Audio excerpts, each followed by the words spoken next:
Bienvenue au deuxième congrès de la Société algérienne de médecine générale. Sans faire de discours, je vous présente le docteur Zakat et le docteur Tafat qui sont le président de l'ordre et le vice-président organisateur du congrès. On passe d'abord par l'hymne national et puis c'est aux communications qui vont suivre. Je vous remercie.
je vous remercie. On passe à la première communication sur la médecine de famille, définition et nécessité, par notre jeune confrère. Et là, c'est un signe d'encouragement dans cette confrérie à la jeunesse.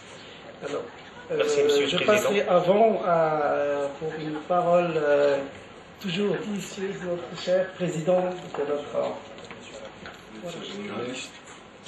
Je sais ce qu'il en est, et vous savez ce qu'il en est, et je suis content qu'il y ait un créneau comme ça de formation post-universitaire qui fasse appel aux problèmes que connaît le médecin généraliste, d'ailleurs dans la santé publique, et je crois encore plus dans l'exercice privé, parce qu'il est en règle générale livré à lui-même, sans qu'il y ait de possibilité de formation. Et des espaces comme ceux-là, qui sont le deuxième, je pense, Monsieur le Président, sont à souhaiter. Vraiment, je suis très très intéressé aussi par les thèmes qui sont, bien sûr, les plus fréquents. Là, pour nous parler du médecin de famille, la définition et nécessité, le docteur Mechatelia de Mostaganem. Merci, Monsieur le Président. Honorable assistance, mes chers consoeurs, mes chers confrères, bonjour. La médecine de famille. On entend parler de la médecine de famille et du médecin de famille depuis des générations. On dit toujours celui-là est notre médecin de famille. C'est lui qui traite tous les membres de la famille. C'est notre conseiller. C'est celui qui nous donne un avis de son... Alors là, on a constaté qu'une seule année de formation après la fin des études n'est plus suffisante pour former des médecins généralistes de qualité. Il y a eu le développement des collèges et des sociétés savantes revendiquant un aspect ou un statut particulier pour les médecins pratiquant en soins primaires. Donc les médecins généralistes ont voulu enseigner la médecine générale avec ce qu'elle a de particulier aux futures générations, faire la recherche en soins primaires. Il y a eu aussi la volonté politique des gouvernements à améliorer l'accessibilité des soins et la qualité des soins. Tout cela a fait que la médecine de famille a été reconnue pour la première fois aux États-Unis en 1969. Plusieurs pays dans le monde ont adopté le modèle de la médecine de famille et la WONCA, qui est l'Organisation mondiale des médecins de famille, a été créée et elle regroupe tous les médecins de famille du monde et elle est présente actuellement sur 102 pays à travers le monde. La WONCA a défini la médecine de famille.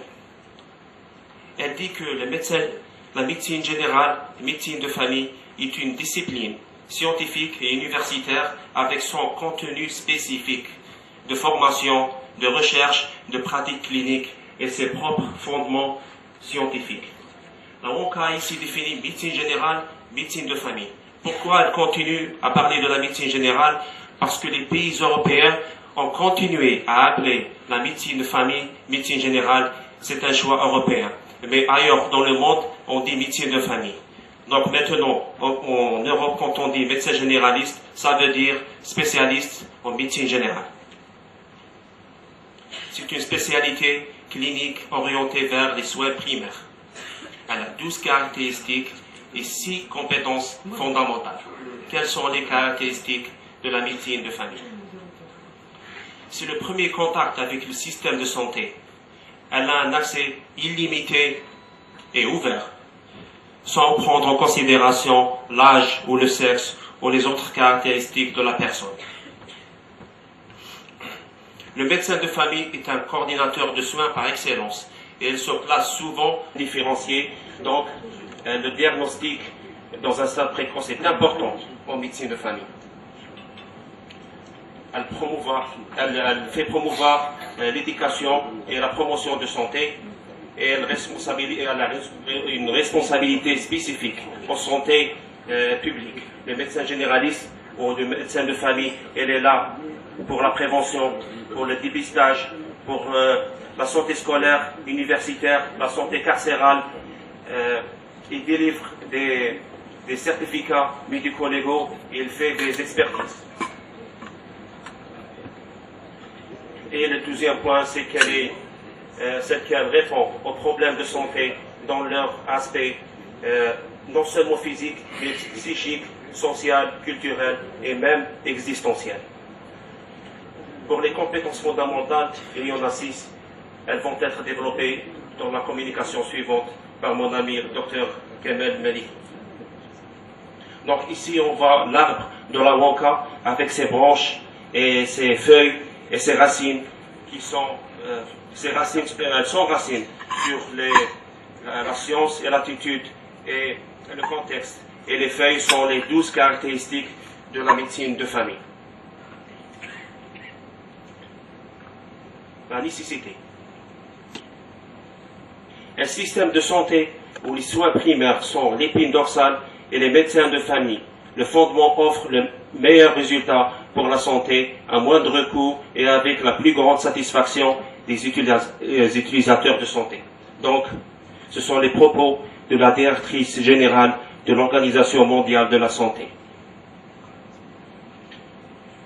Les études faites durant les 40 dernières années où la médecine de famille a existé, surtout celles faites par le docteur Barbara Starfield, qui était pédiatre à l'hôpital Johns Hopkins, ont démontré que les systèmes de santé axés sur la médecine de famille disposent de meilleurs résultats et effets sur la santé.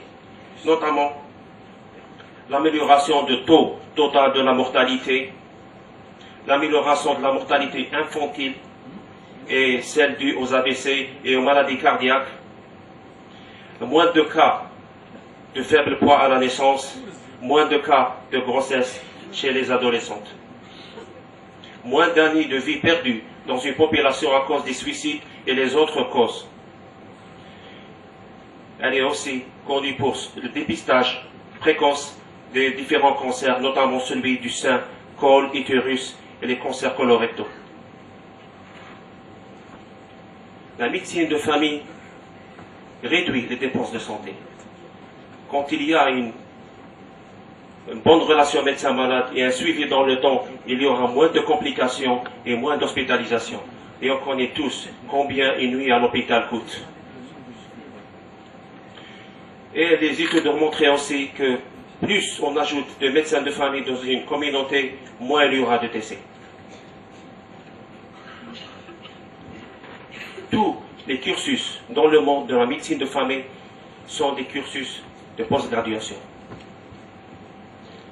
La formation, elle est théorique et pratique, hospitalière, mais surtout extra-hospitalière, parce que le champ de pratique de la médecine de famille est surtout extra-hospitalier. Donc, pour l'extra-hospitalière, la formation se fait dans les cliniques, les polycliniques, les hôpitaux communautaires et dans les cabinets privés.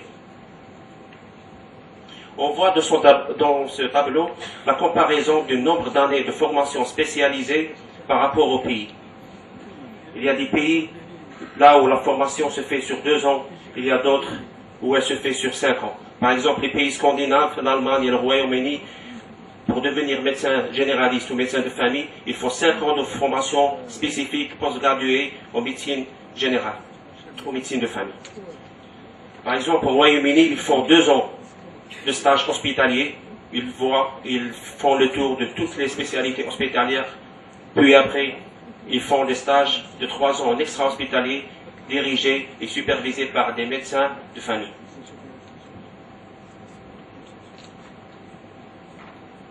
La médecine de famille, c'est la spécialité médicale centrée sur la personne dans son environnement familial et communautaire, en prenant en considération l'aspect psychologique et social.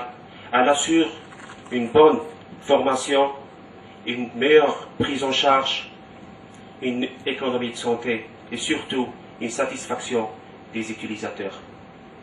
Mesdames, Mesdemoiselles, Messieurs, merci pour votre écoute. Merci, mon cher confrère, et nous allons passer à la communication suivante. Médecine générale, compétences du docteur Maliki. Médecin généraliste Mostagana. تفضل.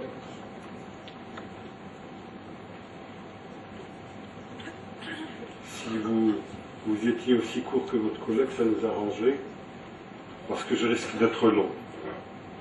Je passe après. Je vais faire mon possible.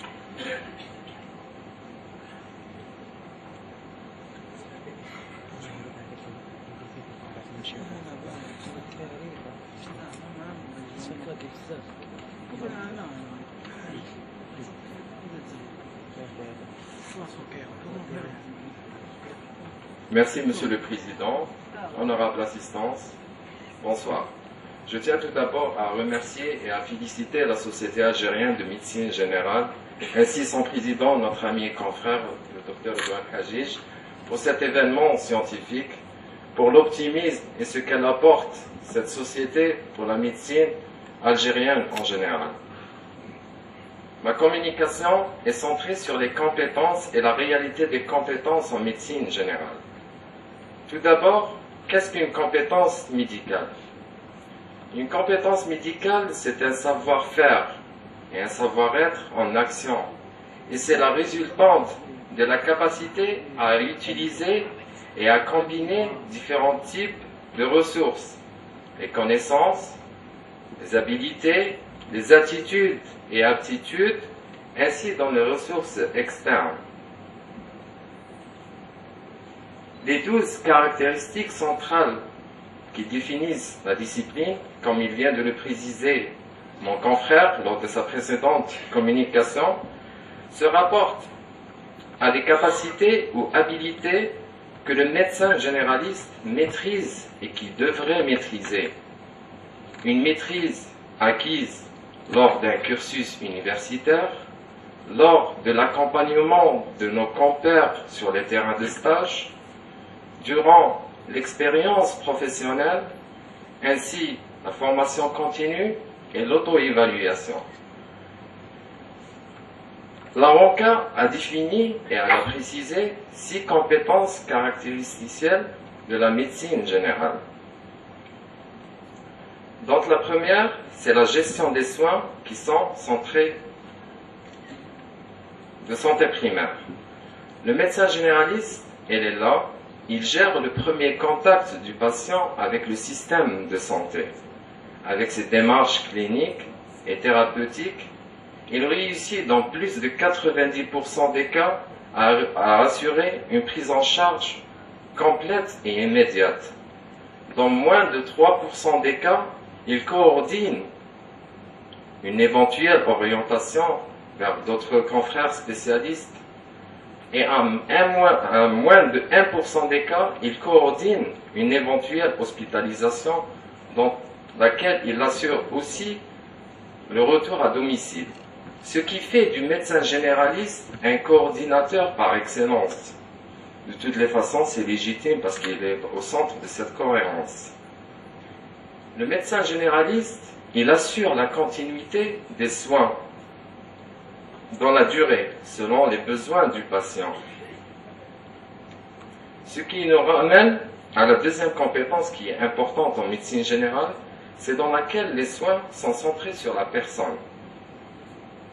Ce contact répété entre le médecin et son patient fait naître à travers le temps une relation personnalisée, une relation qui fait en sorte que le médecin généraliste s'adapte à connaître le contexte familial de son patient, son contexte socio-professionnel et culturel. Cette relation est un levier très efficace et un levier qui assure le bon fonctionnement du système de santé, qui optimise le recours à d'autres ressources dans le système de santé. La médecine générale, elle adopte un modèle holistique dans lequel elle prend en considération le côté biologique, psychologique et social de l'individu, et sur une base qui doit être actualisée de la science. Comme quatrième compétence, on a l'attitude spécifique à la résolution des problèmes. En médecine générale, La résolution des problèmes est déterminée par la prévalence et l'incidence des pathologies, l'utilisation du temps comme outil décisionnel, l'intégration de l'incertitude dans les décisions, ce qui fait de la discipline une discipline un petit peu complexe et ce qui fait tout son charme à la fois. Le médecin généraliste est là pour intervenir dans l'urgence quand cela est nécessaire. Et cela parce qu'il maîtrise et il exécute avec sécurité les gestes et techniques les plus fréquents en soins de premier recours. Le médecin généraliste, c'est un professionnel de la santé, assumant des missions de santé publique, la prévention, le dépistage, l'éducation thérapeutique. Il est impliqué à de multiples niveaux, dans la santé universitaire, la santé scolaire, l'expertise et les constatations. Il est là pour gérer simultanément les problèmes aigus et chroniques du patient. Comme cinquième compétence, on a l'orientation communautaire. Le médecin généraliste prend en compte le fonctionnement du système de soins, les moyens disponibles et l'ensemble de l'environnement. Il intègre les logiques de santé individuelle et de santé publique dans la décision, avec le respect de la loi et le code de la déontologie.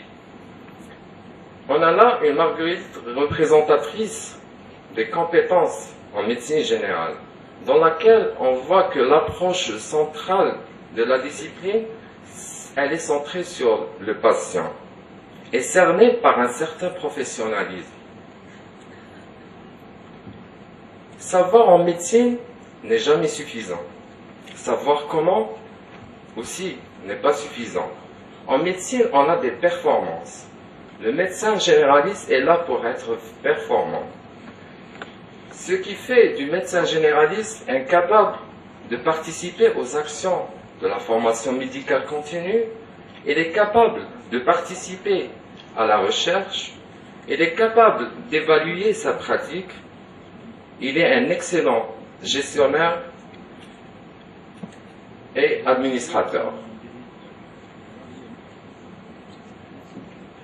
Durant ma préparation de ma communication, une image qui m'a bien marqué et je voulais bien la partager avec vous. Et je souhaiterais bien que vous le regardiez avec moi. On voit une petite fille centrée au milieu d'une pièce qui a l'air très malade. On voit là un médecin qui semble être perdu et perplexe dans la complicité de la médecine générale. On voit là un père avec un regard perçant qui attend quelque chose de son médecin. On voit une mère qui semble être fatiguée et qui n'arrive plus à contrôler ses émotions. Ce qui fait la pratique de la médecine générale ou médecine de famille, c'est deux appellations différentes, mais pour un même cursus, une même discipline. Elle se pratique dans ces trois dimensions. Dans sa dimension contextuelle, dans sa dimension scientifique, dans sa dimension comportementale. Et tout cela, c'est pour le bien du patient. Quelle réalité? Quelle réalité de la médecine générale? La littérature internationale a largement démontré que les systèmes de santé reposant sur des soins de santé primaire bien organisés, avec des médecins généralistes qui ont un niveau de formation élevé, fournissent des soins efficients et plus efficaces. Les pays qui ont adopté la médecine générale comme étant une discipline universitaire avec ses consensus ont réussi à décrocher une meilleure performance dans leur système de santé.